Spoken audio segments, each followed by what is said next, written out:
So good evening, everyone.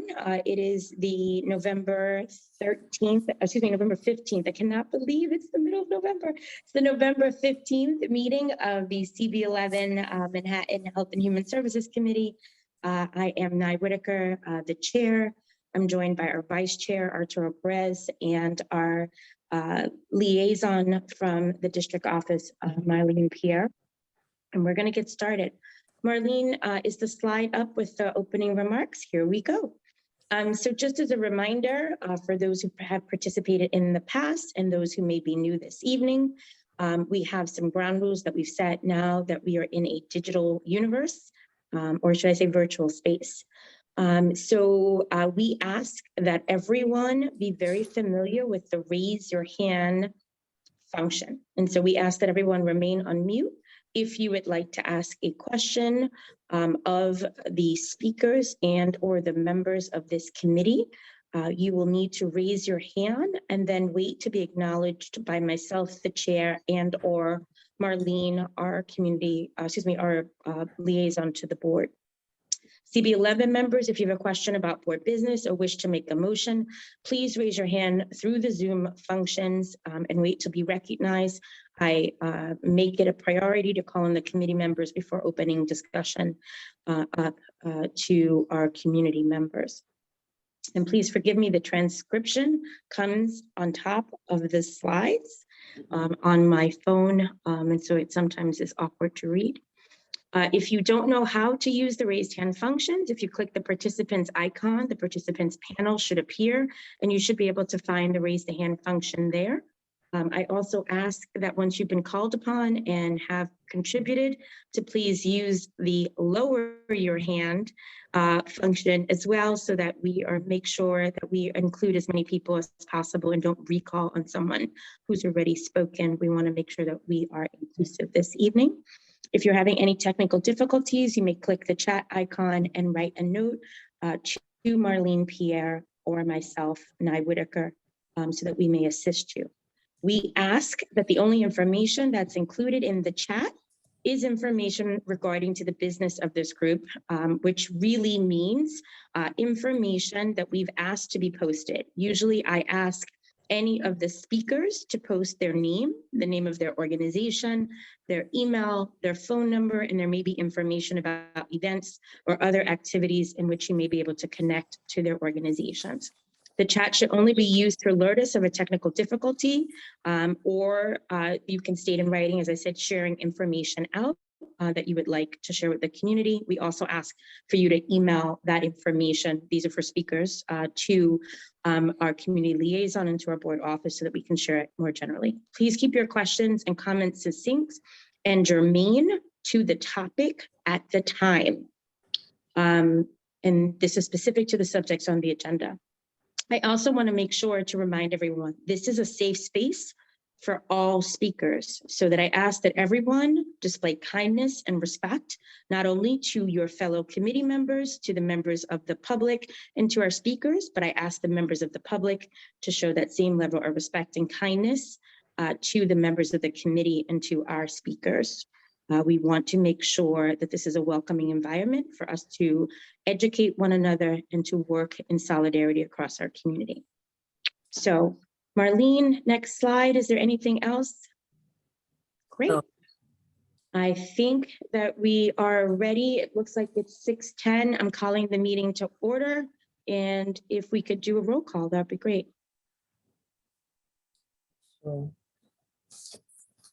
Eva Chan. Present. Sedi Garcia.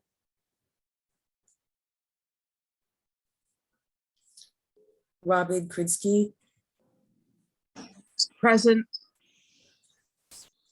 Patricia Martin. Hi. Present. Thank you. Jennifer Meyer.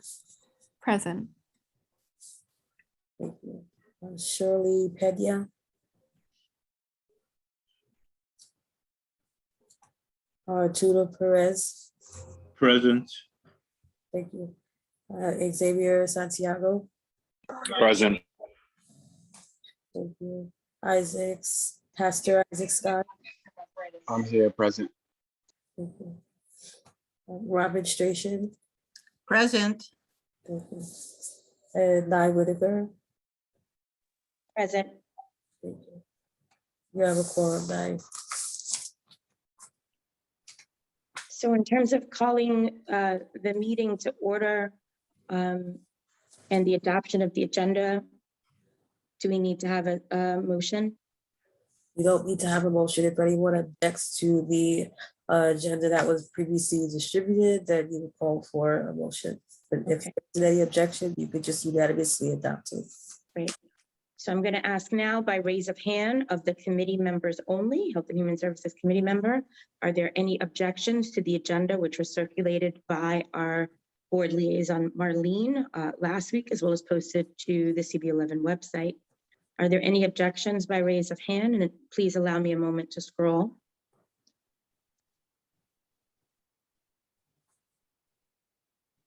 Okay, doesn't look like any. So I'd like to adopt the agenda for this meeting.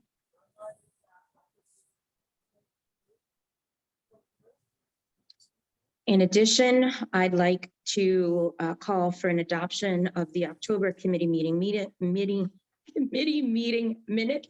Ooh, that's a mouthful. Thank you to our new vice chair, Arturo Perez, for working with Marlene and myself to get those done.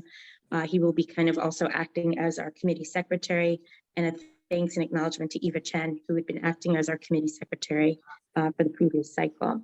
So everyone, again, the minutes have been shared and posted.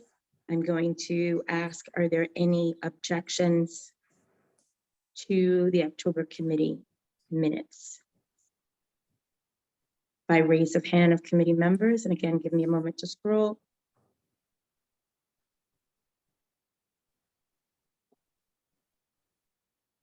Okay, as I'm seeing none, I am going to move that we adopt the October committee minutes and move forward with the agenda for this evening.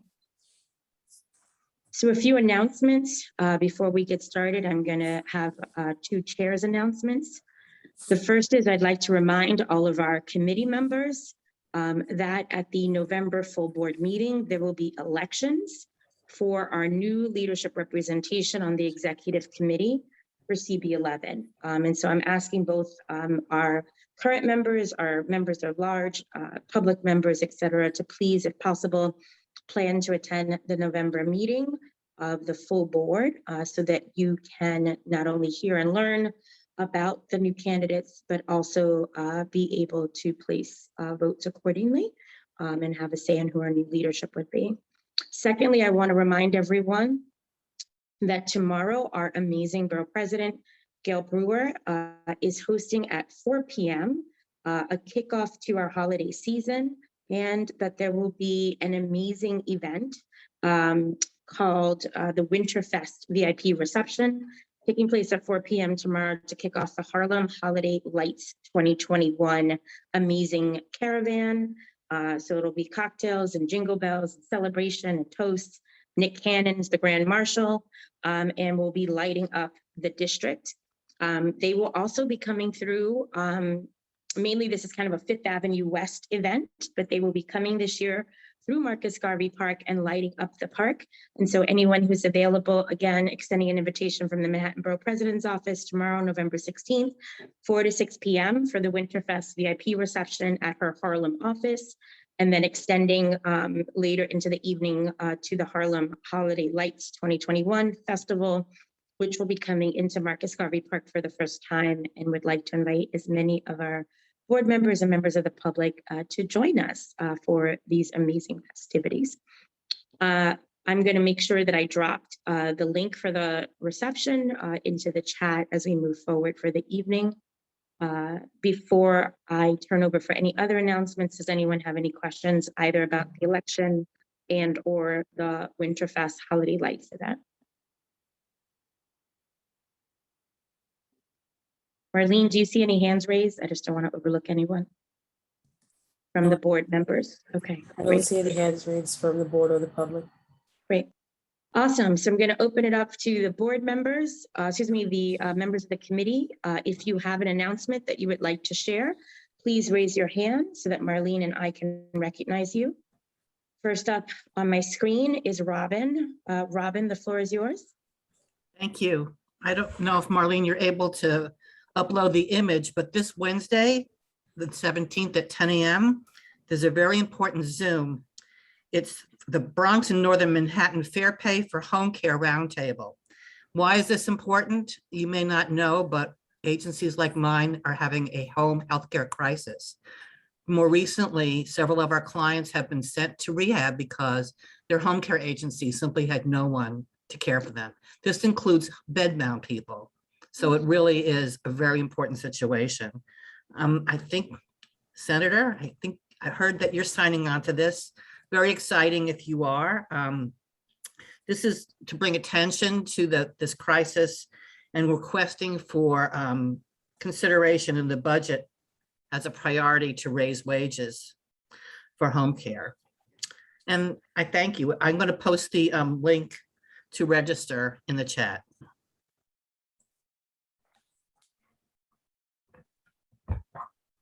Rob, is there anything that we can do in addition to amplifying this that would be of support to this initiative?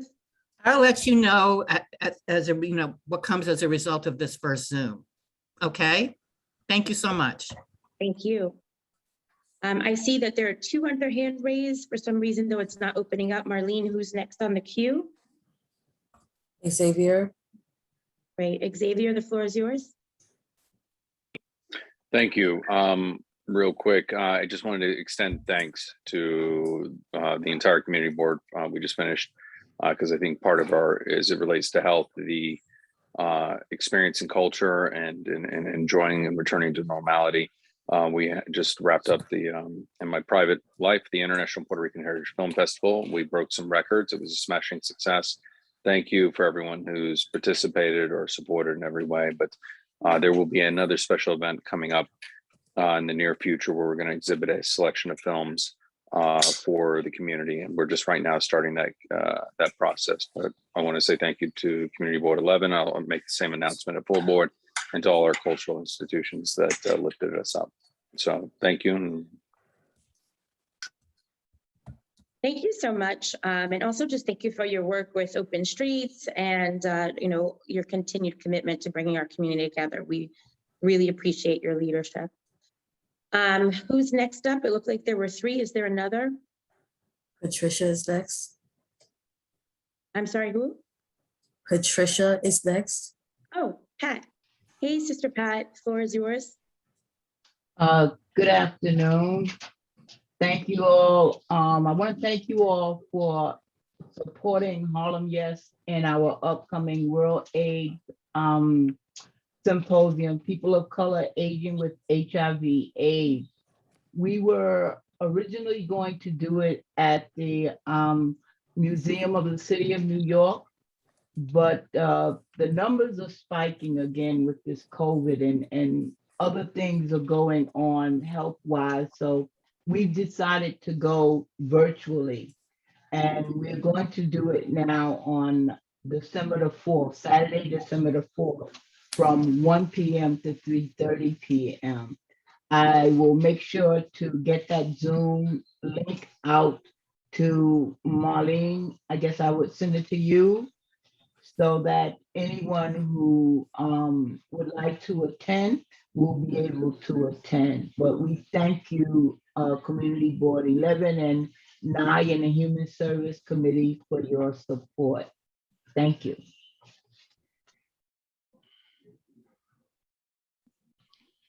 Thank you. I know Xavier and I usually attend it when it's in person, so I'm going to sign us both up to hopefully be there with you virtually. Appreciate you, sis.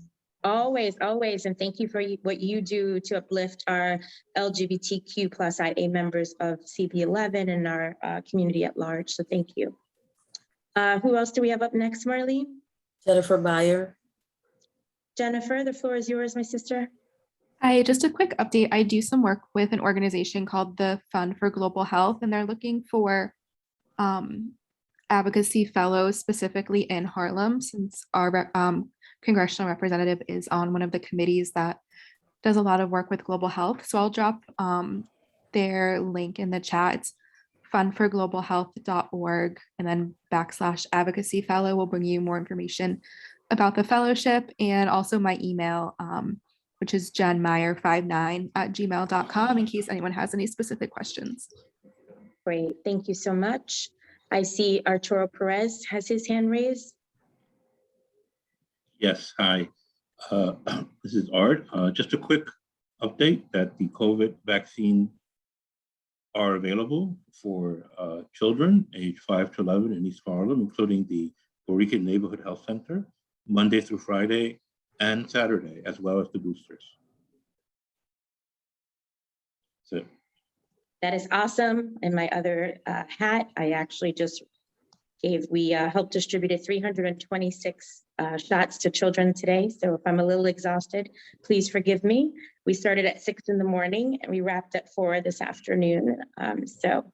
Thank you, Arturo, and highly recommend. I actually referred several parents there whose children were a little shy about doing it today in the community. So I appreciate it. Okay, so I'm gonna move forward. If there are any announcements from the public, I ask that you please raise your hand. These are brief announcements about an upcoming event or activity.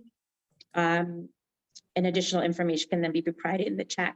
Noelle, I see your hand raised. Do you want to go now, or do you want to go part of as our standard COVID update section? It's really up to you. I guess I'll go now. Thank you. Good evening, everyone. One of my updates is COVID related. We are also offering vaccine from 5 and up. For kids 5 to 11, we are doing it by appointment in our pediatric clinic. And for adults, we continue to have walk-in Monday through Saturday. For adults, we're offering Pfizer and Johnson & Johnson vaccine. That includes boosters. Today, the mayor or the Department of Health, I'm not sure, someone will clarify that, announced that boosters are now available to all New Yorkers, as long as they meet the criteria around time of their last vaccine. So we're encouraging folks to come down. We're here for you. In addition, this Wednesday, November 17th, from 1 to 3, our Community Advisory Board, in conjunction with Attorney General Letitia James, is hosting a virtual Smart Seniors presentation, specifically focused on how to protect against scams and frauds. So we encourage people to sign up for that and to share it with your networks. I'll put some information in the chat. Thank you. That's wonderful. Thank you for sharing that with us. Just to clarify, I know there was a statement made by Noelle, as long as you meet the time frame. So just a reminder to everyone, in terms of getting boosters, it is at least 6 months since your second shot of Pfizer and Moderna, at least 2 months from your first shot and only shot of Johnson & Johnson. And you can mix and match between Moderna and Pfizer.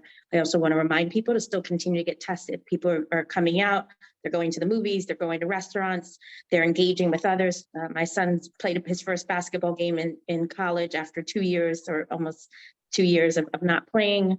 So there were fans in the stands. Please don't take that testing component off your radar. Continue to get tested to make sure you get safe. Continue to still wear your PPE to stay safe, stay masked, get vaxxed, get boosted, and let's make sure we uplift our community. Do we see any? Oh, sorry, please go ahead. Oh, and we are also encouraging folks to get their flu shots. Flu shots are available now. Last year we had a very, very small, I don't think flu season was ever officially declared, mostly because everyone was wearing their masks. But as people are getting more and more lax, we do encourage folks to get their flu vaccine, especially if they are in the more vulnerable populations, which are infants and seniors, but really, and everyone is encouraged to get a flu vaccine if they can. Thank you. Thank you, Noel. Are there any other hands raised, Marlene? No, I don't see any other hands raised. Great. Okay, so I'm going to close out the announcement section and move the agenda forward. So the first up, as we continue to come out of this COVID pandemic, we always open the floor at the beginning of the meeting to the New York City Department of Health and Mental Hygiene, and also to our friends at the East Harlem Health Action Center. So I will call, or should I say, welcome Padmore John and the rest of his team to give a quick update about the COVID-19 virus and its impact on East Harlem, as well as any outreach events that may be taking place, especially as we get ready for the holiday season. Is Padmore on? Padmore is not on.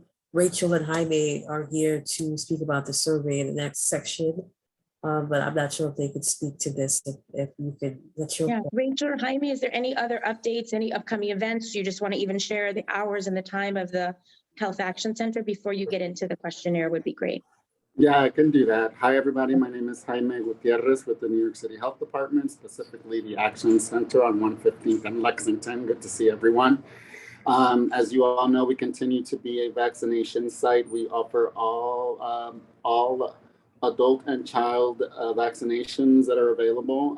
That would be for children, Pfizer; for adults, Moderna, Pfizer, and Johnson & Johnson. We are open Monday through Saturday from 9 a.m. to 6 p.m.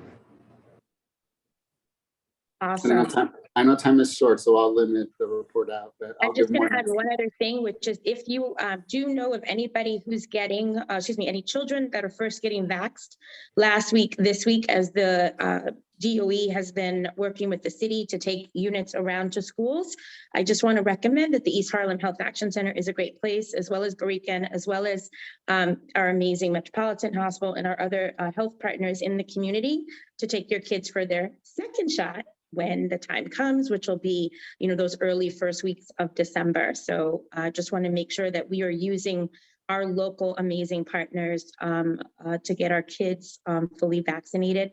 And then I just want to remind everyone that there is also, and Jaime, I don't know if you can talk about this, but at-home services for any of our seniors who need to get vaccinated. There are at-home services available where you can have someone come to your home to deliver your vaccination and or booster. So otherwise, I think we're good. So I think we're good and can switch. Is it okay, Marlene, if we switch to their presentation now about the questionnaire? Sure, if they're ready. Yes. On the agenda, we could go forward if you would like, but next on the agenda is Senator Serrano. Oh, okay, great. I just didn't want to kind of stop it up, but I think if the senator's here, we should definitely have him go first. Is the senator here? Yes. I can't see everybody. I'm gonna scroll. Yes, Hi, Senator Serrano here Senator and Damaris Serrano. Oliva. Awesome. Thank you for having me.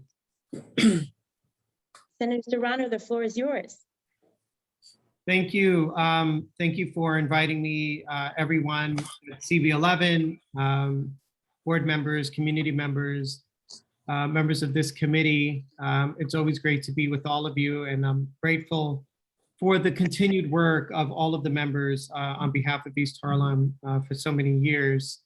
I was asked to join this meeting today to talk a bit about the issue of drug treatment facilities in East Harlem, and particularly the concentration of these types of facilities within the community board. And toward that end, I'm here to discuss it, to answer any questions you have. And before I do that, I'll speak a little bit about what I know about the issue and what my office has done regarding this issue. So just to take a half a step back, this is my 20th year in public office. And one of the issues that I could think about that has been sort of consistent going all the way back to my earliest years in the city council was the issue of placement of facilities, whether it be in the South Bronx, and now with my representation of East Harlem. And for me in particular, and I know from many people on this Zoom probably share very similar sentiment, it's a delicate issue, because you want to make sure that at least for I can only speak for myself. I don't appreciate some of the very negative talk about people who are very much in need, people who need help. They need the programs that these facilities offer. And I think there should be a level of empathy within that discussion to ensure that we're framing it from a more accurate point of view. And that would be how government agencies decide where facilities go, what neighborhoods throughout the 5 boroughs of New York City. I think that's really what this boils down to. Place like East Harlem, with a very long history of welcoming these facilities and being a good neighbor, is great. And I think it's very laudable for our community. But over the years, many residents have come to me, the community board has come to me and said, look, we need to get a better handle on how government agencies go about deciding where, because many people, and myself included, feel that when you sort of concentrate a lot of facilities in one place, you're to me, not being very respectful to the clients of these programs, because they can be from all over the city. And having them sort of clustered in certain areas throughout the city does not serve them as well as it should. So I think it's critical, as I said, to sort of walk this fine line of really understanding the need to have tremendous empathy for the individuals who are the clients of these facilities. There but for the grace of God could go you or I. At the same time, I think to give them the respect and that they deserve, we should make sure that there is a real discussion amongst community members, amongst the community board, elected officials, in how these facilities are cited, so that there's full transparency, so that community members fully understand how this came about, and then making sure that the people or the entities that run these facilities are running them in a way that they are really providing the services that clients need, and that they're being really good neighbors within our community. So that's basically an overview. I just wanted to give a bit of an overview of my philosophy when it comes to this issue. I've oftentimes been in public meetings where the temperature will go up pretty high, pretty rapidly. And I don't feel comfortable in those situations because we're talking about human beings, and we're talking about folks who, to their credit, are in treatments, and they're doing what they should be doing. And it's really our role as whether it be as members of state or local government to ensure that these things work out as best as they can. My understanding with our interactions with OASIS has been, at least this is what they've indicated to my office, that they're very much aware of the concerns, in particular in East Harlem, where the community board and members of the community have expressed concern on the lack of transparency on how the formulation of where facilities are cited. They're well aware of it, and they share those concerns. So with that, I mean, I can open up for more specific questions, but it should be noted that we did speak with OASIS about this, and we've continued to convey what I'm sure all of you have conveyed to them over the years, and that is a need for community input, discussion, and transparency, with the ultimate goal of clients receiving the support that they need, but doing it in a way that's respectful of every single neighborhood in New York City. And East Harlem should be treated no differently. So I'm open to more specific questions if anyone has them. I'm ready. Thank you. I'm going to take a little chair's privilege. And first of all, thank you, Senator. I've worked with you for many years, and I know, where your heart is, and I know it's here with the people of your communities and those that you represent both here in the Bronx. Since I've come on as chair, I've been very consistent about making sure that we are inclusive and holistic in our conversations about those that live in our community who are in need of services and support, as well as those who may be traveling in from outside of our community who are in need of services and support. But as someone who was born and raised and lived here for 46 years, I do have a little bit of a sense of priority that those who live in East Harlem should be able to get services should they choose in East Harlem as a priority first before traveling elsewhere. And I use always my son as an example. My son didn't get into any of the high schools in East Harlem because our high schools take everyone citywide. And my son traveled every day to high school in Brooklyn. And I feel that that's the same situation as it comes to some of our social service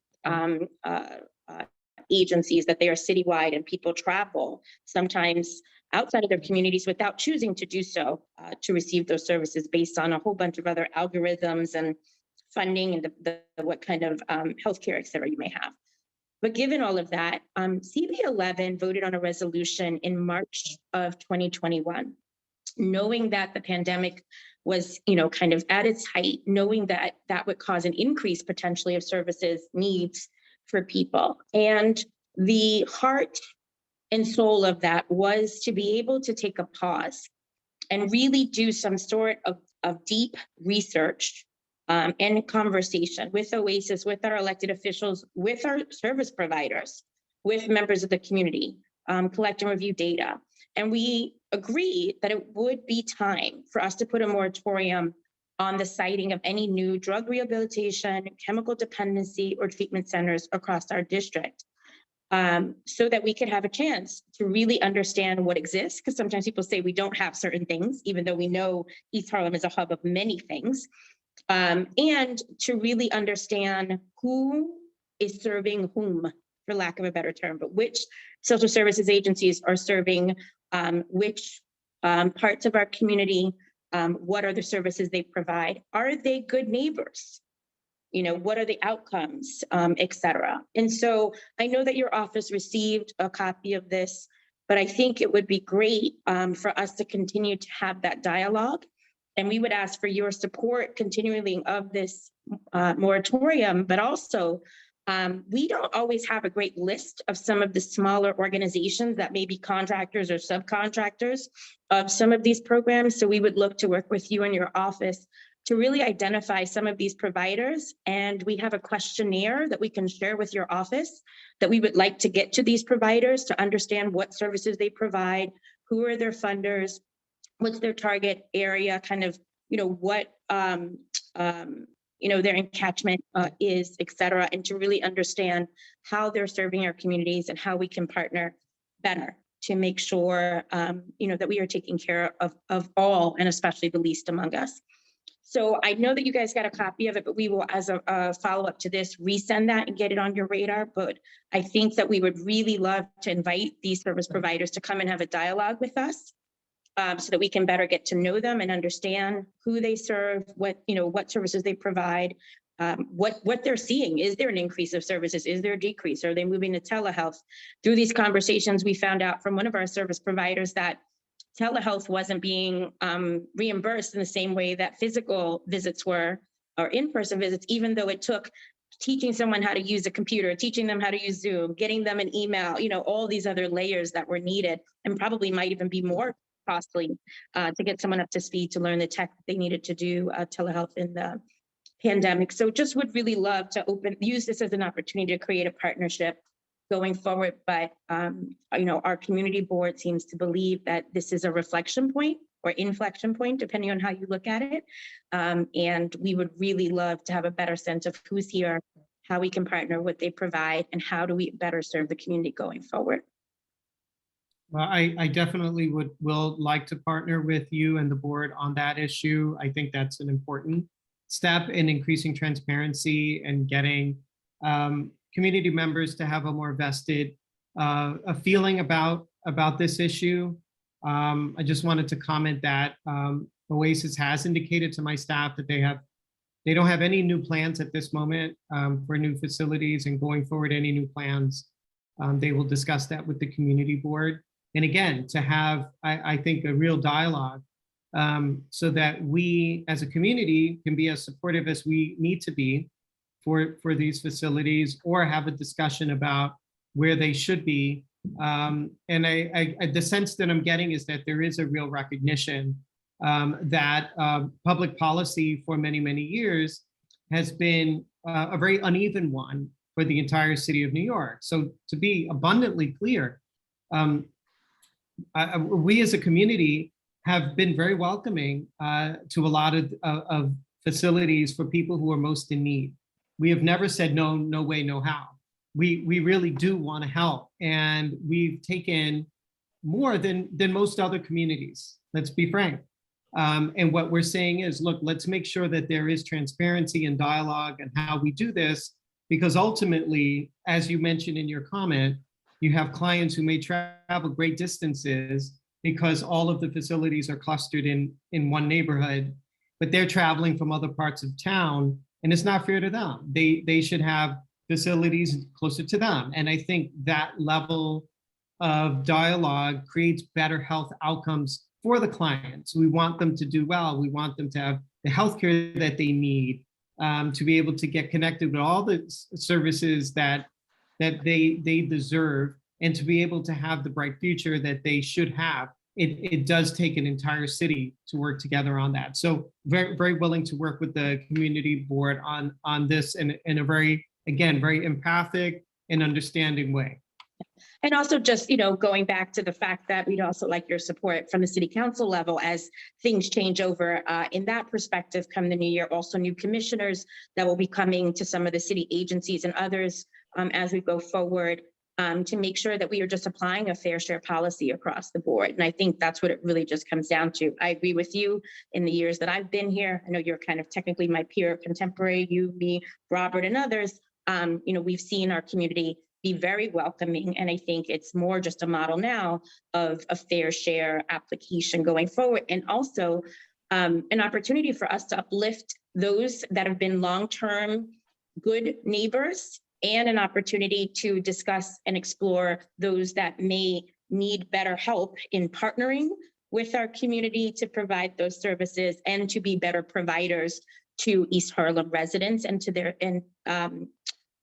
think more connectively about the fact that they're just not here as a quote unquote a business, they're here as a neighbor to us. And so there are some expectations about how they move about in the space as Harlem neighbors, business owners, social service providers, et cetera. So I thank you for that. And I look forward to working with you both at the state level, at the city and local level, to make sure that we move forward post-pandemic in a way that meets the needs of all. So I'm going to move forward because there are some hands raised. Marlene, can you help me in identifying the others that may have questions or comments? From the board first? I see Eva Chan has her hand raised. Okay. Eva, you can unmute. The floor is yours. Thank you. Hi, Senator. Thank you so much for coming. So I have a few questions. It's kind of yes and no question. So the first one is, in the last human resource meeting, Dr. Chinaso Cunningham came and gave us an information update about considering putting a safe injection site in East Harlem. And then 2 weeks later, we saw her celebrating that the safe injection site is in operation. So you talk about, the interest in improving transparency in citing these services. Would you make a public statement to kind of denounce this type of lack of transparency in their citing of services yet again in East Harlem? I'm sorry, who was it that made this announcement? Dr. Chinazo Cunningham, she came and speak in the last Human Service Committee in October. And then 2 weeks later, she basically was in a safe injection site in East Harlem to celebrate that, it's getting set up. And then a few days later, she was appointed the commissioner of Oasis. I'm going to interrupt here for 1 second for two reasons. First is I don't think that the committee has voted to ask the senator to make a statement. So Senator, I'm going to take that request online because there's nothing in as a committee that we voted on to ask that. What we voted on as a committee is a resolution that was forwarded to full board and passed. So I actually just asked Marlene, who's our staff liaison, to please reshare that with you and your staffer and your team to get it back on your radar so that we have a point of discussion, especially as these new commissioners and all of the agency heads may be changing over either because of the new governor or the new mayor in the beginning of the year. So we have a couple of weeks ahead of us to move forward and get this in front of them and make sure that they understand the position of our community board and are stepping up to work with us as we move forward. Sorry, I was asking about process, question, not about moratorium. The chair has the floor. Hang on one moment. Let me finish. The chair has the floor. Thank you. Secondly, is the question which we're going to reframe, is the question that you're asking whether or not there was conversation or knowledge about this injection site prior to its placement? No. My question was, there was a lack of transparency in citing this new safe injection site, and I was just really responding to senators right, but the senator mentioning to of be aware. his interest in improving transparency, and I'm just giving him an example that, just within the last 3 weeks. Right, and so I'm asking you to reframe that. So the question should be, I'm just asking you to reframe it. The senator can't speak to this other commissioner's actions or words. That would not be appropriate. So I think what you're asking, because the senator doesn't seem to be aware of this situation, is if the senator could look into this situation of the presentation versus the planning for the siting. And offline, Senator, in addition to the moratorium, our team will send you some information about a new small siting that has been placed, and we'll get you up to speed on that. But I feel like they're two different things. I don't think the senator can speak to this other issue, and I don't think he seems to be aware. I don't mean to speak for you, Senator, of the issue. So I think I'm going to take it offline. Thank you. You're correct. This is the first that I'm hearing of it. So right. I appreciate that, and I will work on that. Yes, I'm happy to send you more information. My second question is, do you believe that East Harlem has more than its fair share of drug treatment clinics? Well, as I mentioned in my previous statement, that one of I think the main reasons why we're having this discussion is to try to include better transparency in the way that government agencies decide on where throughout the 5 boroughs of New York City these facilities should be. It is true that there is a concentration in East Harlem that you don't see in other parts of the city. And I believe that is not the best way. It's on one hand, we believe, at least I believe, that we have a duty of service to the clients within these facilities to ensure that we are treating them with empathy, compassion, and giving them the real science and support that they need in order to get better. But if they're traveling great distances to come to a facility that's in East Harlem, and they're leaving with their neighborhood and having to get on the subway for over an hour, whatever the case may be, I don't know, then are we truly providing services near home for them if there is sort of not, an equitable citing mechanism throughout the state of New York, throughout the city of New York? So sort of a long-winded answer to, I think, a very direct question that you gave. And I'm with you, Senator. I think you said it the first time about the big heart that East Harlem has had. And again, I don't want you to be in a situation where anyone feels pressured to make a statement that they're not ready to make. So please forgive me for interjecting. I think, you've clearly stated what your position is, which is that for years, East Harlem has been a welcome site. We have not shied away from serving the least among us. We have stepped up when other communities have not. And this becomes a situation about how we move forward in increasing transparency, increasing community discussion around how we cite future placements, and also a question of the fair share model and how that is rolled out going forward under the new administrations, which we can't even speak to yet. We have a year ending and a new series of administrations at City Council, at the Mayor's office, and at the state level. And I think that all we can do at this point is re-up our moratorium, have the conversations with our elected officials and partners, and start having the dialogue once we know who will be coming into these seats, and letting them know where we stand, that we stand ready to serve, and that we would like to be part of the conversation as we move forward. So it is 6:52 and we have several other presentations. So I would like to move forward with others who have their hands raised, who have not had a chance to speak yet. So Senator, do you have a few more minutes for us? Yes, I do.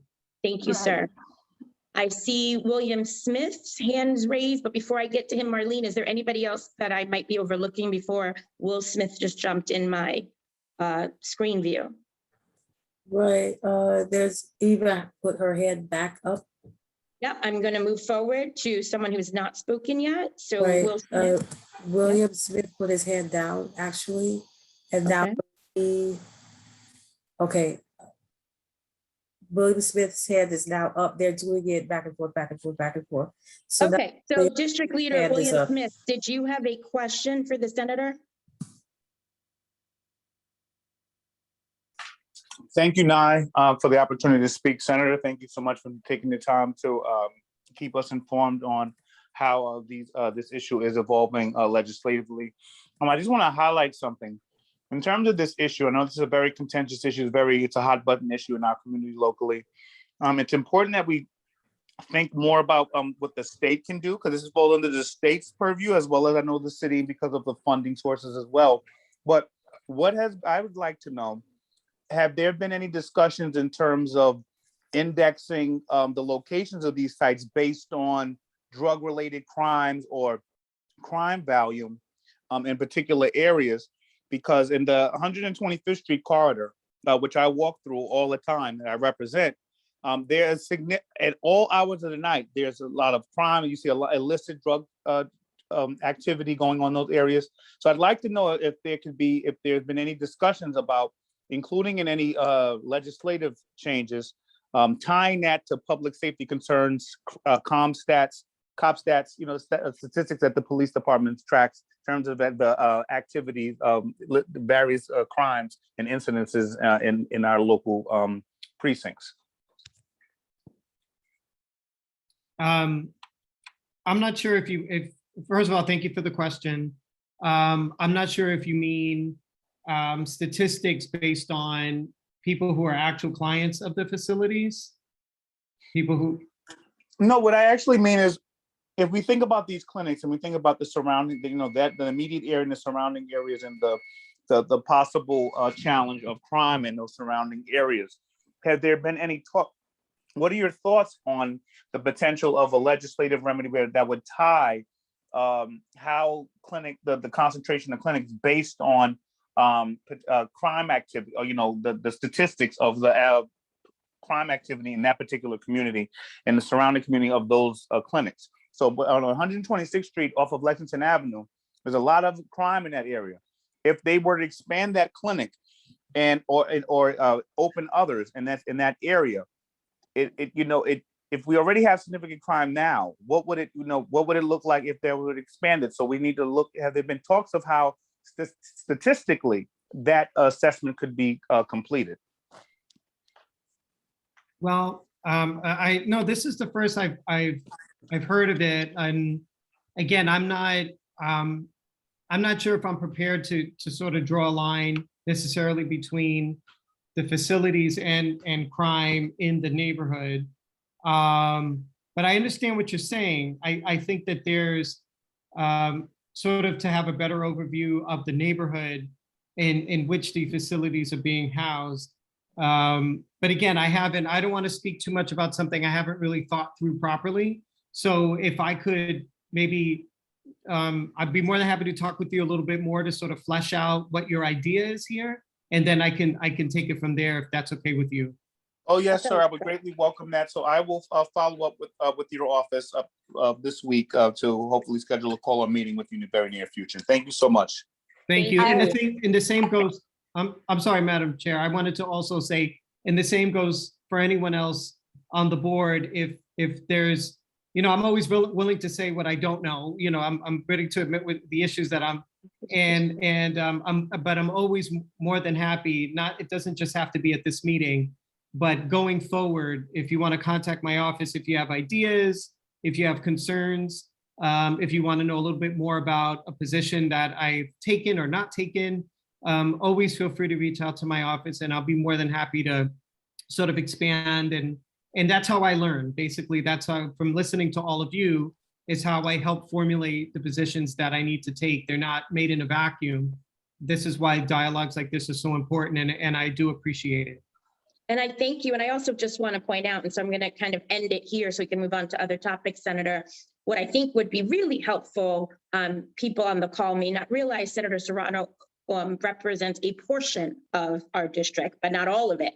We have our new incoming Senator Cordell Clear. So it might be helpful, District Leader William Smith and others who are interested in this. There are several task forces that already exist that I would welcome people participating on or finding more information about. We can talk about that as a follow-up, but I just don't want to put all the pressure on Senator Serrano, which is why I'm kind of interrupting some of this conversation, is because it takes having both of our senators at the table, both of the assembly people that are in the district, our city council members, of which there are 3, 4, depending on how you look at the district, at the table, so that at the state level, to District Leader Smith's point, they're both saying the same language when they're in the different rooms having those conversations at the Assembly and the Senate level. And then it also takes that partnership that when the money comes down from the state, when legislation is changed, when loopholes are closed, and the city council is implementing the budget, all of the city council members are on the same page with what the community wants, with what the legislation says, and then how that budget is implemented to serve the community to the best of its ability. So I know that there's also legislation that may be coming up, as well as loopholes that we may need to take a look at. So Senator, I will definitely follow up with your office. And we may need to look at how we move forward to close any loopholes. In terms of notification, I know there's rules about if a space that is being used to house a social service is owned by a private entity. They may or may not have to come in front of the board. Some people have come as a courtesy, others may not have. If it's a city or state or taxpayer run, site or facility, then they are mandated to come to the community board. So there's all sorts of different structures and processes and protocols that we may need to revisit again as we look at how to leverage this moratorium that we've already put in place. So I want to make sure that as we have the conversation going forward, we're using this moratorium that the community board has passed as kind of the starting point, and then layering in the legislation, the policies, the funding, the protocols, the conversations with electeds and commissioners and other entities in support, and rallying them in support of what we've passed as a community board. So Senator, if you don't mind, I want to thank you as always for showing up when we reach out, and for your dedication and for your work. And we will follow up with your staff to share the moratorium and talk about, as we go into the next cycle of budget and legislation, what we can do to work in partnership. Thank you. And my contact information is in the chat. Thank you so much, Madam Chair, and all of the folks on this committee for having me tonight. I appreciate it. Thank you so much. We'll be in touch with your team. Marlene, I'm going to ask you to move the conversation, the agenda forward. So great.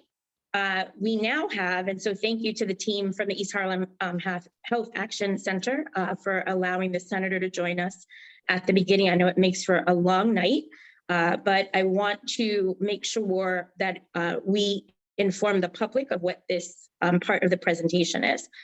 So the center, East Harlem Center for Health Action, is doing a Bureau of Neighborhood Health COVID-19 Recovery Assessment Project. At last month's meeting, they gave a little bit of a presentation and talked about a questionnaire that they were asking the community board members to complete. That questionnaire was circulated. I know that myself, I submitted, and several others, I believe, have submitted. And so we want to review that questionnaire and make sure for the members of the Health and Human Services Committee, if you have not completed the questionnaire, I ask that you please do so and submit it by the end of this evening's meeting. You can email it to Marlene. If you like, you can type it into an email. You can print it out and complete it and scan it or take a photo of it and send it back to the office, whatever you need to do to make it as easy and convenient as possible for you to complete it today would be great. And so I'm going to turn the floor over to Rachel and Jaime to present, I believe. Yes, thank you. And thanks for having us back. I'm Rachel Danifrom, Director of Research and Evaluation for the Harlem Bureau of Neighborhood Health. And thanks to people who have sent responses to the questions. And I just want to check with you on process here, because our thought, we have been joining meetings like this and actually posing questions to the group. So our thought was to take a few minutes now and just have some discussion. And I just want to make sure, great if people send responses, but also that we would like to just hear from folks for a few minutes, if that's okay. So I defer to Marlene. Marlene, I know you had a vision of how this process is going to work. So I defer this section to you. It's fine, and if that's what you agree with as the chair of the committee. It's just, Rachel, all I ask is that if you're posing questions on the floor, it's just create the confusion. Just make sure that no one speaks over each other, because that will inevitably happen. So we're going to do raised hands. So we're only going to, we're going to do raised hands. So, so just so that you know, Rachel, we should do raised hands, and I will call on community committee members first. If a committee member has already filled out the form, we will assume that you're filling out the form as your response. If you haven't filled out the form yet, please feel free as a committee member to use this time to raise your hand to give your answer, just so that we're not here until next Tuesday. That sounds good. And yeah, and we just have a small selection of questions, and I know we have 15 minutes, so we'll stick to that timeline. Thank you. And Jaime and I have actually been doing this together. So I'm going to introduce it and then turn it over to Jaime. And I also put the questions on a slide so I can share those. But basically, we at the Bureau of Harlem Neighborhood Health just want to hear from different people in East and Central Harlem to basically inform our response to COVID-19 recovery and the work that comes out of our bureau. So we would have done this questions with a bunch of groups and would like to come back and share with you what we've learned. We'd also like to acknowledge CB11 as having contributed to what we learn here, but we wouldn't attribute anything to people by name. And just for our kind of note-taking purposes, if it's okay, I'd like to just record this brief part of our conversation. And I think I'll turn it over to Jaime with that to lead us into the first question. Yep. Hi. Thank you, everyone, again for joining us and for taking the time. We will be brief. So first question that we want to start off with, can we go back to the previous slide? Actually, Rachel, I don't know if you're the one controlling the slide back. Oh, there. So I am, yes, sorry about that. Is this the one you wanted? yes. Okay, great. So one of the questions that we have is, as a community board and as community members, like, what do you think is needed to help residents of East Harlem and the neighborhood overall recover from the impacts of the COVID-19 pandemic? And I'll throw in a little probe question there to focus some of, because it's kind of broad. One other way to think about the question is, what needs of your clients or constituents are you seeing that are not being met? So I'm going to ask for the members of the Health and Human Services Committee to please raise their hand. I will also use myself as an example. For example, you might say food. I know right now in the holiday season, lots of people are asking about food. They're feeling that, there's a shortage of food, the pantries are starting to run low, the holidays are coming. That might be, and also access to healthy food, right? Might be an example. I'm just using that to help people move forward. So any members of the committee, if you could please raise your hand, I will call upon you. And don't all be shy.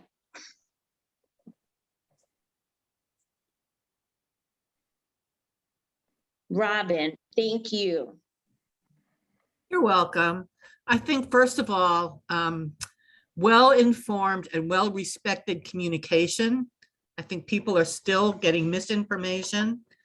And I think the number one thing that would help the residents recover is a higher vaccination compliance. I think that would make us all feel better about getting back out. And I also think that in a safe, smart way, it is healthy to have small group events that are masked for vaccinated people only. I went to a union settlement outdoor event that was actually our assembly member, Robert Rodriguez, and it was a very up feeling. Thank you.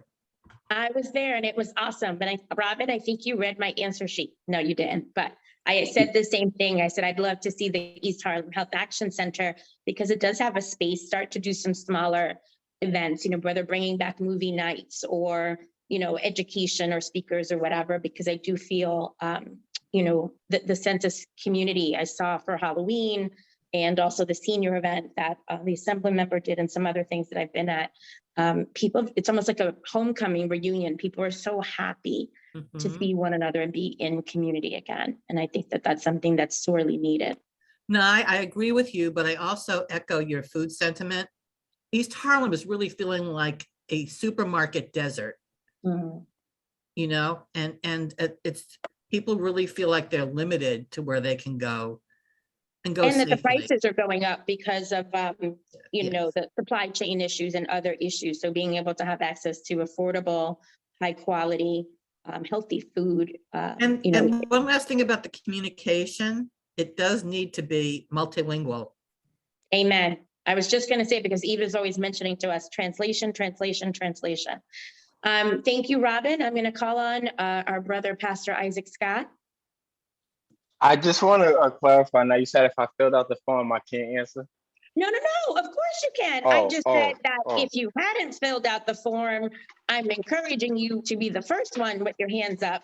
If you filled out the form, I filled it out. I know Robin's filled it out. If you filled it out, brother, I also want you to share so that it might give the others who have not yet completed ideas to help them get, their forms and their questionnaires completed. So please go for it. Thank you. I appreciate you. I actually listed a few things because I hear a lot of different needs, but overall, I think they're similar to a lot of what will be said or what we're hearing a lot, but money, housing, social support a lot. The pandemic has impacted people, has impacted marriages, relationships, relationships between parents and children a lot. Medical support, access to employment and academic opportunities. That's important. People being able to get back on their feet, but not only just get a job, but be able to get back on that pathway to creating a career path. So those were some of the things that I listed for that question. Thank you, Pastor Isaac. Yeah, I love all of that. And again, those were things that I also had. I talked about using the space for youth and for our seniors and, for those who may have hesitations about the vax or the booster. And so I know, again, shout out to Padmore and the team. I know you guys do great work there already and we have been working all through the pandemic nonstop. But definitely, looking to our committee here to help you brainstorm how else we can use that great space, which has been an anchor for our community for so long, because I went there as a teenager and we know that that was many moons ago for me. Eva, the floor is yours. Yeah, actually, we'll have something very similar to Isaac Scott's thoughts, just that just too many people are facing possibility of homelessness. I just worry there's not enough homeless prevention provided to people. And then there are also so many people who lost their jobs. And there are so many job training opportunities out there, just, because that's kind of what I do normally, but there's still just so many people who are not aware of it. And I think we really need credible messengers and people who are in touch with our young people to guide them. I attend many youth activities in Harlem, and oftentimes they are not even well attended. And youth training program or job training program often have a hard time recruiting participants. So I don't know if putting even more money to have more job training program will actually help this condition. I think there's just too many people who are disconnected. Thank you. Yeah, we need to do so much more for our young people. I'm sorry, Eva's, what she just said just made me think about, what about also there being a need for sort of creative communication or more innovative ways to communicate to young people and or to people who specifically need a specific resource or would benefit from it. I think someone did just mention communication, maybe. Awesome. I actually it would be great to do a coding class in this space for young people, or tech classes for seniors, et cetera. One of the other things I just thought, the space could be used for is if there was some way to also have some funding to support. We talk about health equity and what more could we do in terms of funding, the space to be used in these more creative ways. Is there anybody else with hands raised? So we heard from Robin, myself, Eva, from Pastor Isaac Scott. Are there any other members of the Health and Human Services Committee? Great. We can Okay. also move on to the next question too. Yep. If that's okay. Okay. Yep. So another big question, but I think this is an appropriate question for the board. If something like this were to happen again, what would it look like for East Harlem to be ready and prepared?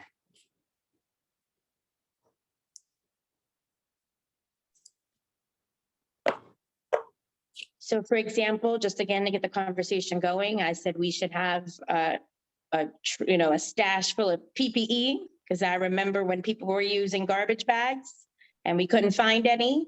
Not that it should go to waste, because there are still places that need them and don't have them, but I know that that was a big need. And for some reason, having worked in hospitals and schools, I just assumed people have emergency supplies of things, and we really found out quickly that we didn't have enough. So Pat Martin, I'm going to call on you, please.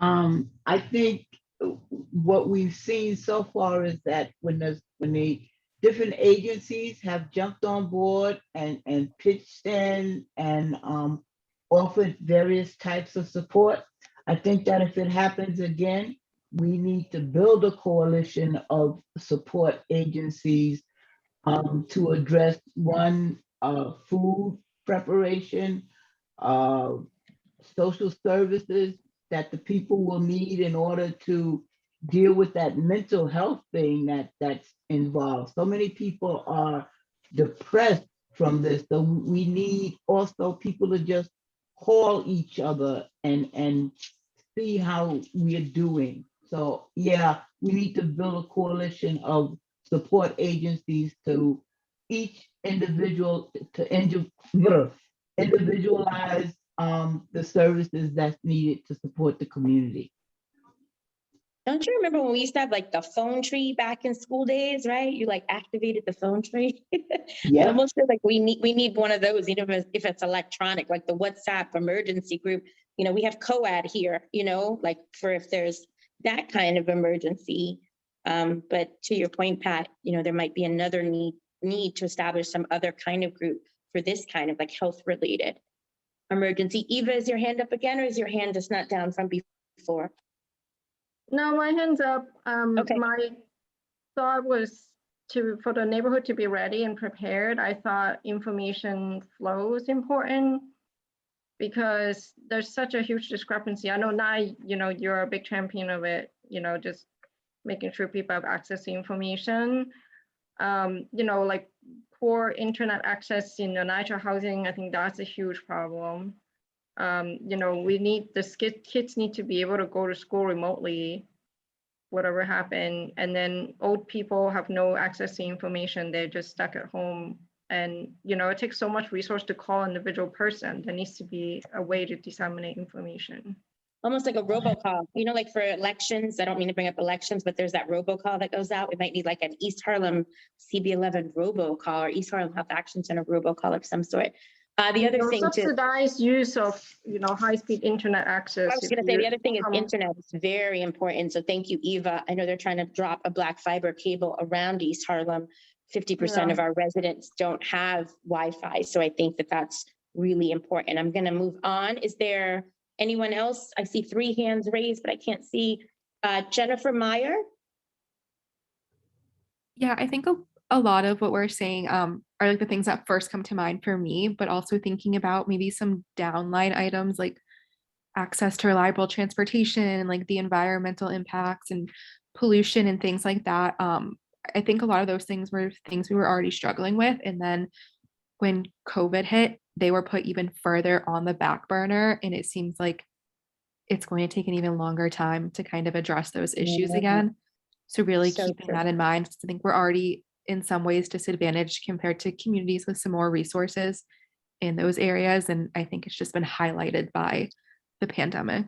Yeah, sanitation and garbage pickup. Exactly. Great example. Thank you so much. Xavier?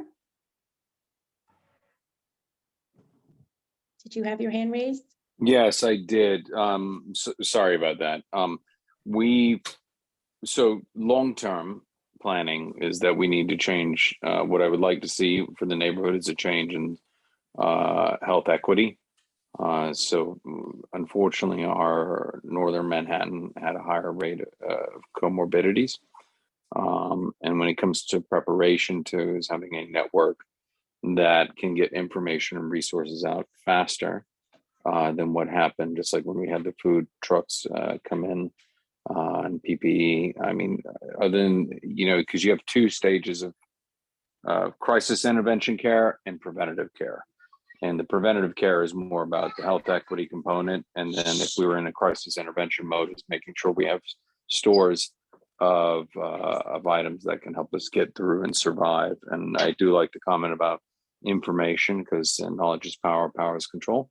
So those are some of the things I would like to see, is having those resources all in place, in both long-term and immediate impact. And to that point, I also think supply chain, to your point. I know there was conversations earlier about like having partnerships with certain, like whether it's a supermarket or, you know, other places to make sure that if there is an emergency, you know, we can get what we need and get it fast and get communications to them to direct them as to where those greatest needs are. Robin, I see your hand raised. Thank you, Xavier.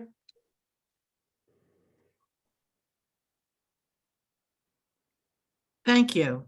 I think a lot of people forget that the generation that I'm about to transition into, especially when it comes to low income, is not a virtual generation. They have cell phones, they have televisions, and that's what the medium has to be.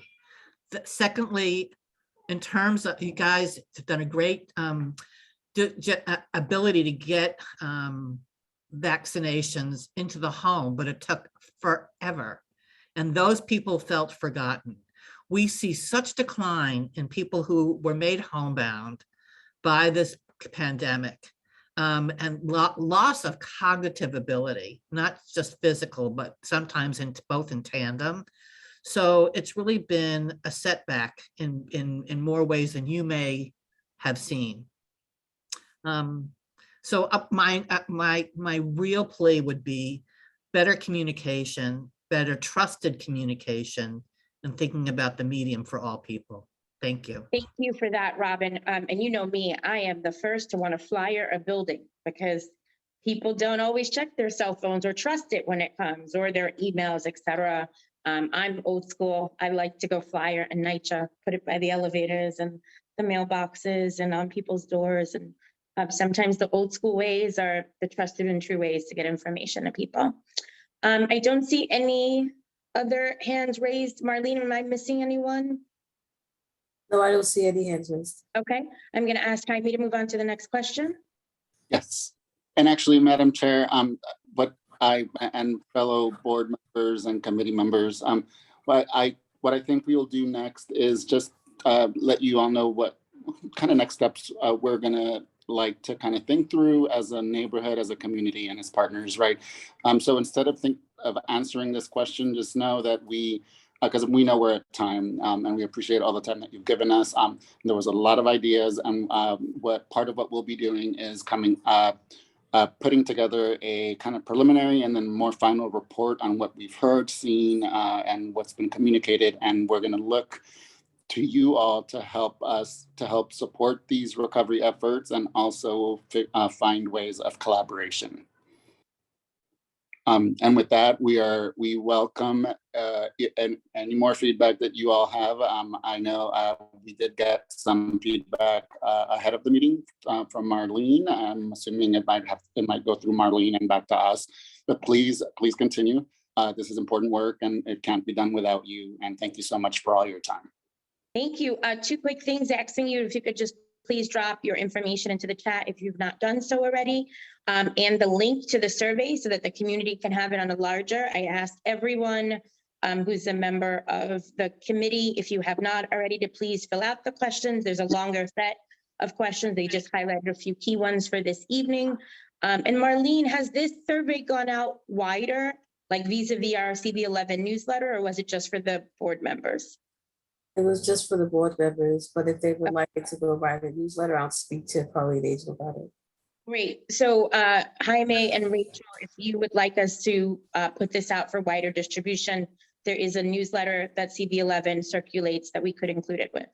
Okay, that's terrific to know. Thank you so much. I will put our information in the chat. We really appreciate the time. This was very rich, even though it was brief. You guys coming back the second time. We know this is important to how we move forward, and we thank you. Okay, I think we are ready for our next speaker. So we're going to switch over our screens back to Marlene for the agenda, unless Yumiko, is that how we pronounce it? Yumiko? Beautiful. Yumiko, do you have slides that you want to go up on? Because I think you're the next speaker. Is that correct, Marlene? Yes, Yumi is the next speaker. Okay, Yumi, if you want to share your slides or your information, you're next on the agenda. And thank you for your patience. Okay, could you let me know if you see this? Yes, we see it say NYC Health Adult Mental Health Rehabilitation Services. Right. So my name is Yumi. Thank you very much for inviting me. And I've very much enjoyed working with Marlene. We had established a work group to come up with solutions on how to provide better environments, particularly during the daytime, for the folks who come into East Harlem and are oftentimes homeless and on the streets without proper hygiene facilities and what have you. My position here at the Department of Health is the director of psychosocial rehabilitation programs. So what are those? These are non-clinical, non-treatment programs. And then in full disclosure, I myself have bipolar disorder. And I'm sure you look, 1 out of every 5 New Yorkers has a mental health condition. Okay, so we all know somebody, who has a condition, and we many times don't know how to help that person and what kind of services out there and navigating the system. It's very complicated. I mean, I came in here into this world of government funded programs, and I said to myself, what do you mean there's employment agencies just for people with serious mental illness? I've never heard of such a thing. It's fantastic. We got to do a better job of getting the information out there. So oftentimes, all right, the research shows that it takes about 7 to 8 years for someone to acknowledge their condition and to actually seek and engage in some kind of support services. Okay. And those are the lucky ones, right? There are many who never do their entire lives. It took me 8 years, and I'm a 2-time suicide attempt survivor. And what these services are is because, oftentimes people, because of stigma, largely, there are many people who are hesitant about engaging in your traditional, psych meds, psychiatry, and psychotherapy. And so you have to sort of, like we always say, there's no wrong door. So let's try to engage them with other things. Find out what it is that they want. Okay. So for me, employment is the most important sort of tool in my wellness and recovery kit, if you will. So as I mentioned, there are many, many services that help with those other achieving the dreams and goals that everybody else in society has, and that people need support for. Okay, so I just wanted to go briefly into some of the program types so that you understand what is available out there. And I'm going to share this directory afterwards.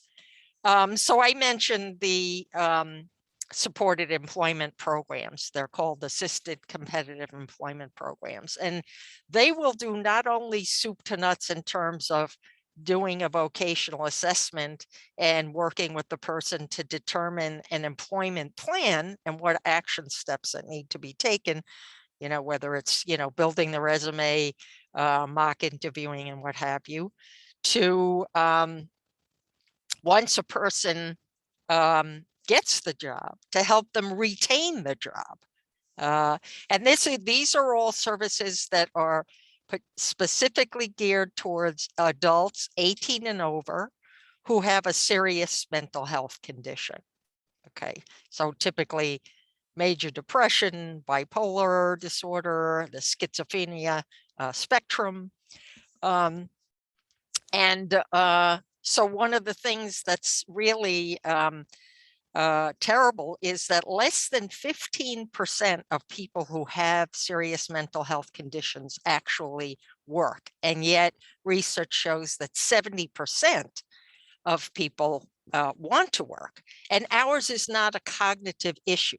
So there's something going on here where you have to do a better job. And, employment is one of the major sort of deterrents of recidivism to jail and prison.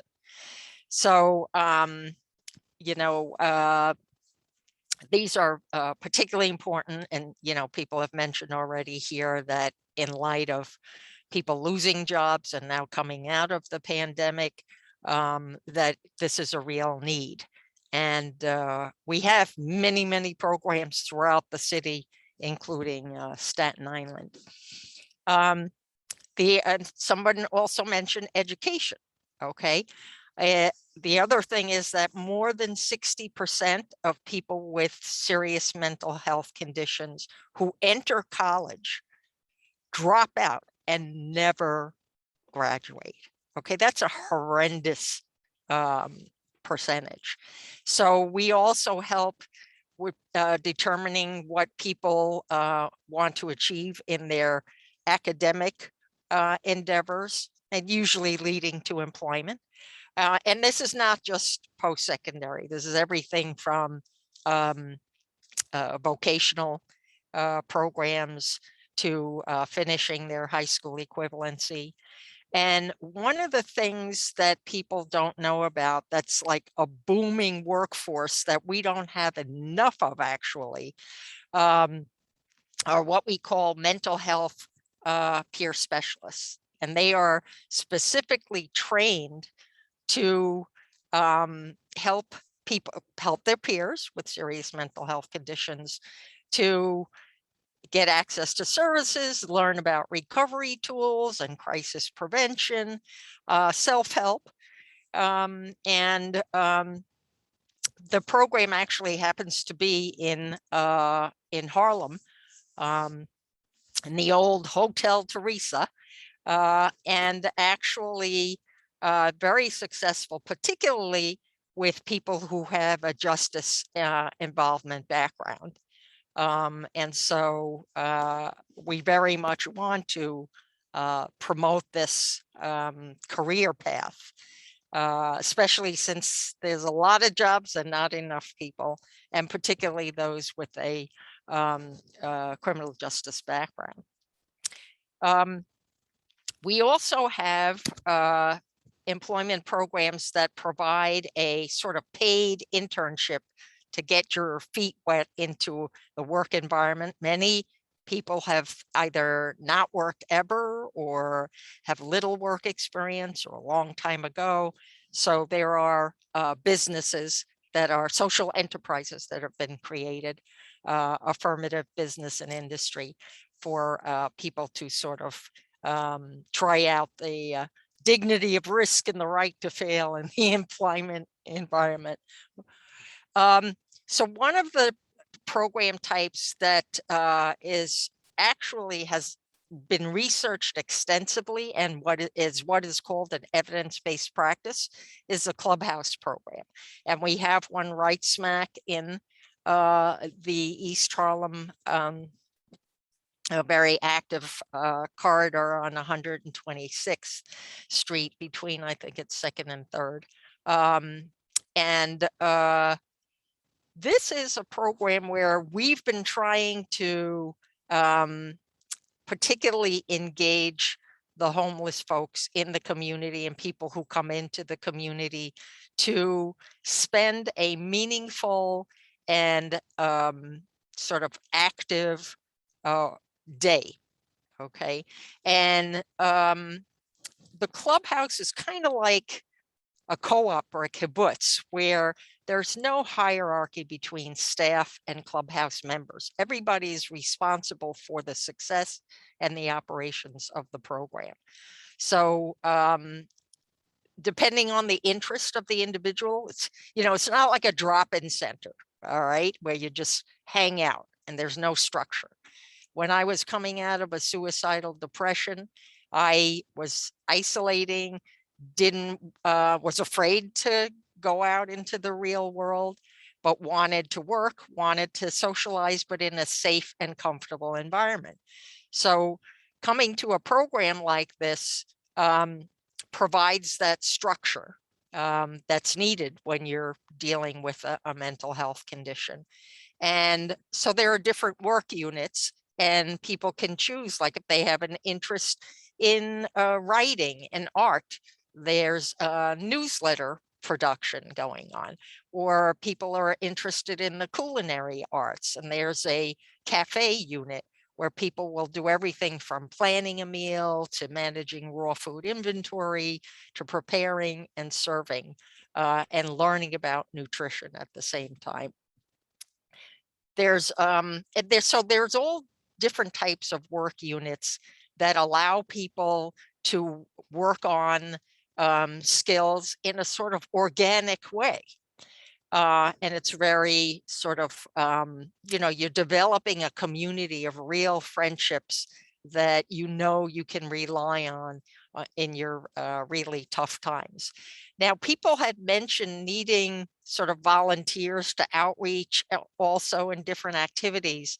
And one of the things that clubhouses do is volunteer work in the community, having its members participate in that. So be thinking about that when you're looking for support for different endeavors, like getting communication out, like on the street. Some people have to pound the pavement, right? The other type of program, the advocacy program, these are pretty much case management type programs where they will help people connect to different services, but also oftentimes services provided by what we call peer specialists, people who have mental health conditions, often know how to navigate all kinds of systems because they've been through it themselves, but also to mentor people on how to create coping skills, particularly around mental health. Interrupt for 1 second. Sure. So just a couple of quick things. Number one, I used to work at Fountain House, so I'm a big fan. Oh, okay. This Well, there you go. The Clubhouse model and the work. I'm a forensic psychologist by trade. And so I've seen it be very effective. And I've also seen it be tremendously life-changing for the social enterprises, for employment. I've also hired people from Fountain House, particularly young people, and I teach at NYU, so we've had Fountain House, students come through and restart their education, and it's just been amazing to watch the process. So first of all, thank you for your work and for sharing your personal story. I want to be cognizant of time, so I want to ask just really 2 quick questions. One is, what can we do to help you? So one is, I heard you mention the Clubhouse. I would love, and I don't know if it's possible, if there's a way for us, and I know other times other committees have done this, if there's a way to do a visit to the Clubhouse. Oh, absolutely. Yeah. Wherever we gave tours, you do that at Fountain House. We fund Fountain House. Yes, I know. So I would love to see if there's a way, or if there's an event coming up. Maybe there's already something on the calendar for the holiday season. If there's any sort of programming, et cetera. I think it would be great if we could have, extend an invitation for CB11 members to come and see the program and be more familiar with it. And as you said, it's been successful. So to be able to know about those successes and be able to amplify it.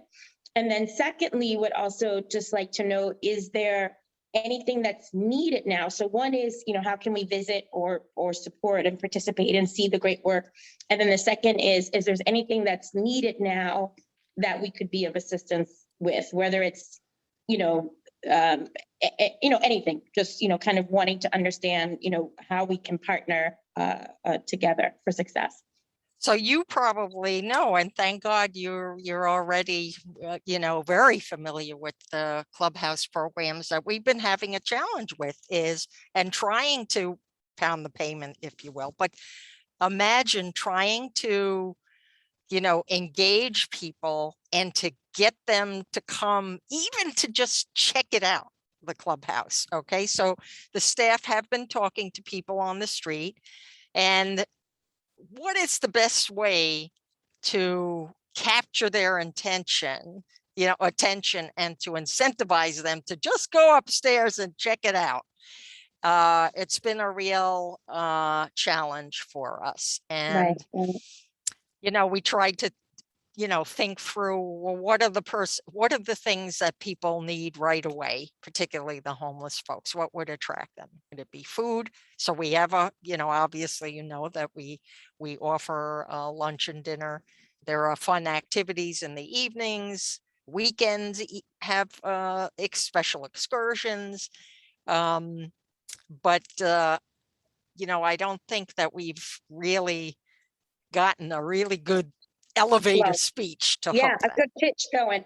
And maybe Mhm. that's even something that we can help with, whether it's better Yes, that's flyers exactly or, what I'm asking for. yeah, better flyers or, is there some sort of, like you said, maybe everybody's getting a water bottle or, I don't know what, or, there's so many people that are going to gather coats that there's a coat giveaway in connection with, coming to learn more about the clubhouse, et cetera. So I think that, this committee would love to brainstorm with you how we can be, again, as I always say, better neighbors and work in collaboration. So that people know that this program is successful and whatever that means, and kind of sharing out maybe some stories about the success of it, because if you don't know the story, then you don't know it exists and you're not connected to it. So being able to tell those stories a little bit better, and then thinking about how we can collaborate. So I'm going to open up, if you don't mind, and I know you're going to share the directory and the information with us, so we'll have it. I'm going to open up the floor to some questions briefly, because I want to be mindful of time. And before I do, I just want to check. Marlene, do we have any other presentations this evening? No, Yumi was last presentation. Great. So I'm going to open up for a few questions, first to the committee members and then to the general public by raise of hand only. And so I'm going to go based on what I see on my screen. And it looks like the only one I see is Eva. Is that correct? Eva, is your hand up? Great. So Eva, the floor is yours. Yeah, I have a question. Is this just a government only project?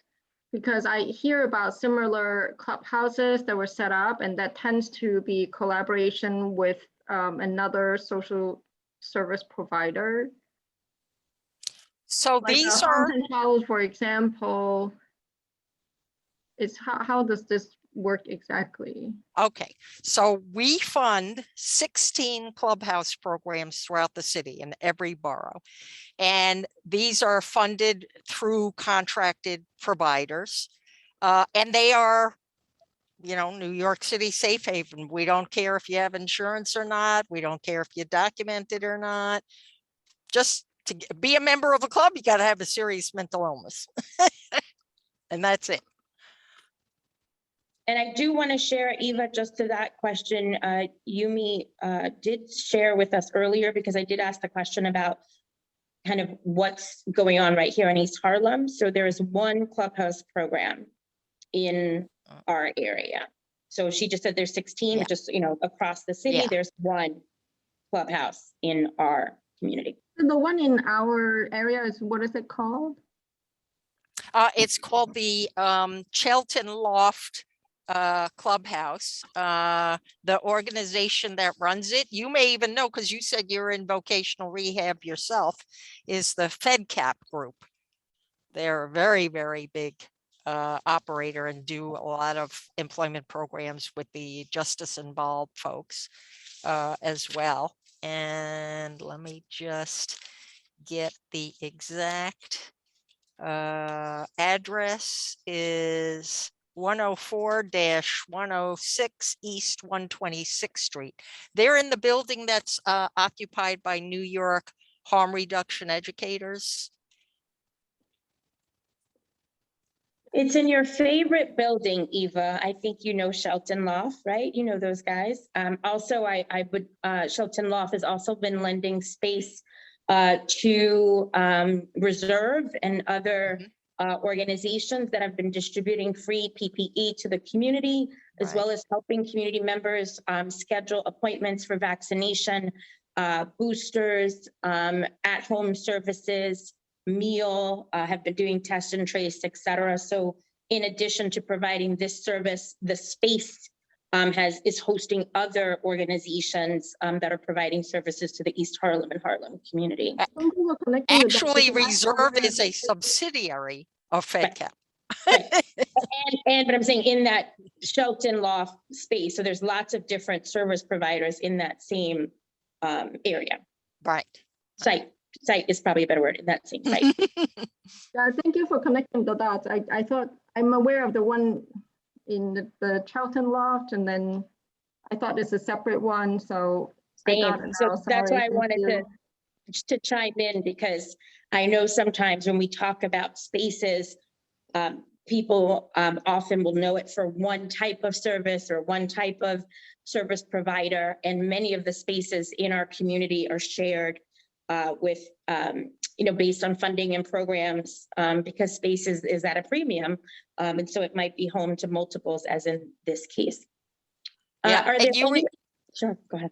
You just reminded me also that the reason why the Clubhouse is also very successful is that it's a one-stop shop. It literally does everything under one roof: supported employment, education support, helping people with recovery and sort of rehabilitation skills, daily living skills. So it's really a very comprehensive program, offering case management as well. Yeah. And so I'm just going to open it up. Thank you, Yumi. Thank you, Eva, to any other members of the committee or any members of the public who might have questions about this presentation before we get ready to wrap up for this evening. Okay. Marlene, am I missing anything? I'm not seeing any, and otherwise I'm going to move on. No, there are no more hands up. So I want to thank you, Yumi, for this very informative presentation. I am so excited that you came and presented. Yumi completed our questionnaire. This is the first time we've had a service provider come, complete the questionnaire, present to us, share information about their services, who they're funding, who they're partnering with, and kind of what some of the ways are that we might be able to collaborate between the Health and Human Services Committee, the larger CB11 board, and the organization. So we look forward to carrying that conversation forward. Thank you, everyone, for your patience. The more that we extend, Marlene is sharing her slides, the more that we share these questionnaires, the more groups will be able to have come in. As I mentioned, we only meet once a month, so there's only so much that we can squeeze in. So I do appreciate everyone for their time. This meeting started at 6. It's nearly 8. So I'm going to move our agenda forward, and I look forward to having more informative conversations and dialogues as we go forward. I see Joshua has raised his hand. Joshua, is your question about this presentation, or we're going to move to like announcements and other items? So I just want to clarify before I call on you. So I'm going to ask you to unmute, and then can you just clarify what you were raising your hands in reference to?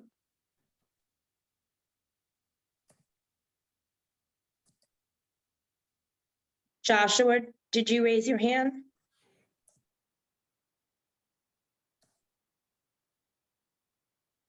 Okay. Marlene, is his hand still raised? No, I didn't see Joshua's hand raised. I Okay. head though, but he has the ability to unmute himself on his end. I'm sorry, say that again? I didn't see Joshua's hand raised, but he has the ability to speak. I've unmuted him. Okay, because it kind of, in my screen, it pops up and goes away, but then again, the transcription is going up over it. So I just want to make sure I don't. No, anyone. I didn't have a question. Oh, okay. Thank you, Joshua. All righty. So I do not believe there's any old business except what I just referenced. The CB11M Health and Human Services Committee will be continuing to invite different service providers from across our community to present to us about the services that exist in our community, ways that we can hopefully collaborate, and information about who they serve, the services they provide, and needs that they may have, where we can help to work in greater synergy together. And so you will be seeing on our agenda, hopefully newer organizations. Some will be familiar names and some may be new, and we will work through the calendar accordingly. That is the only old business that I have, in addition to reminding everyone that if you've not completed the questionnaire that was shared by the East Harlem Health Action Center and the Department of Health, and you are a member of the Health and Human Services Committee, I ask that you please do so this evening and submit that to Marlene.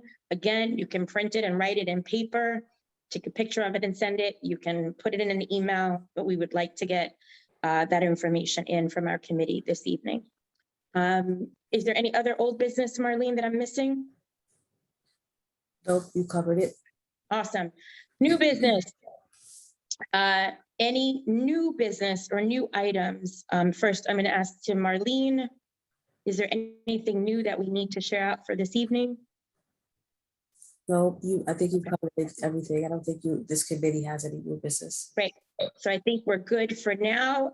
Again, just reminding some of the announcements we made earlier, which is that tomorrow, Manhattan Borough President Brewer is hosting a Winterfest reception starting at 4 p.m. at her Harlem office to kick off the Harlem Holiday Lights, which will be coming through Mount Morris Park, Marcus Garvey Park, depending on the side that you're on. And again, reminding everyone to please come out and support as we kick off the holiday season in Harlem together. Other than that, assuming that there's, yeah. Sorry. I'm sorry, Marlene, were you going to say something? Yep. I'm just going to take the attendance to see if Yeah, I was anybody. going to say, other than that, we're going to push for a roll call for a final attendance before we adjourn. Thank you. Eva Chan. Present. Thank you. Osendi Garcia. Excuse me. Robin Krinsky. Present. Thank you. Tricia Martin. Present. Thank you. Jennifer Meyer. Present. Thank you. Shirley Pena.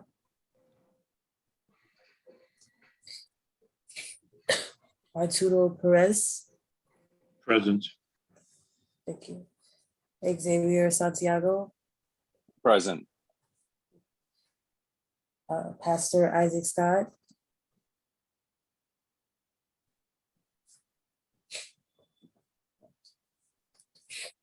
Robin Stration. Present. Meyer Whitaker. Present. You saw a quorum, all these people watch. Fantastic. I want to thank all of the speakers. I want to thank our committee members for their great work and support. And I want to thank all the members of the public who joined us this evening. If there is no objection, I'd like to move for an adjournment of the meeting. So first, if anyone's objecting to our adjournment, please raise your hand. I don't think we're going to get any of those. I don't think anyone can abstain from voting on the motion to adjourn. Wait, I have So a question. Is I'm gonna- Marlene not feeling well? I'm going to do a positive. If everyone's ready to adjourn, if you can say aye. Aye. Aye. Aye. Right, adjournment by positive acclamation. Marlene, do we need to do anything else before we can close out? No, that's it. All right, thank you everyone for a great meeting, and I will see you next month. Wait, Eva, you have your hand raised because? I have a question if Marlene's not feeling well. She sounded like she's sick, so I just want to say get well Marlene, soon. we're sending you hugs and love. Yes, warm hugs, warm, safe hugs. It's time for a hot toddy and a hot bath, and please be well. Everyone, please stay well and take care of yourself. Marlene, hang in there. Get your booster, get your vaccinations. We need you guys. Have a great Thank night. you. Good night. Thank Good night. you.